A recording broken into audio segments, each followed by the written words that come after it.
தாழ்மையின் பாதை. தன்னை தாழ்த்துகிறவன் உயர்த்தப்படுவான். உலகம் பெருமையை உயர்வாக கருதுகிறது. ஆனால் கடவுளின் ராஜ்யத்தில் தாழ்மைதான் உண்மையான உயர்வு. தூய அசிசி பிரான்சிஸ் தனது வாழ்க்கையில் இதை ஆழமாக உணர்ந்தார். அவர் தன்னை பெரியவராக எண்ணவில்லை, எல்லோரையும் தன்னை விட உயர்ந்தவர்களாக மதித்தார். தாழ்மை என்பது தன்னை தாழ்த்திக் கொள்வது மட்டுமல்ல, அது மற்றவர்களை மதிக்கும் மனப்பான்மை. தாழ்மையான மனிதன் மற்றவர்களின் நல்லவற்றை காண்கின்றான், அவர்களை உயர்த்துகின்றான்.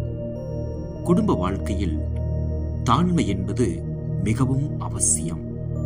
தாழ்மை இல்லாத இடத்தில் வாக்குவாதமும் பிரிவும் வளர்கிறது. ஆனால் தாழ்மை இருக்கும் இடத்தில் அமைதி வளர்கிறது.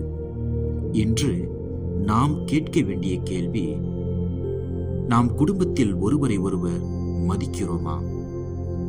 நமது வீட்டில் தாழ்மையை வளர்க்க என்ன செய்யலாம்? இணைந்து ஜெபிப்போம். எங்கள் அன்பான ஆண்டவரே, எங்கள் குடும்பத்தை தாழ்மையால் நிரப்புவீராக. ஒருவரை ஒருவர் மதிக்கும் மனதை எங்களுக்கு தந்து அருள் புரிவீராக. ஆமென்.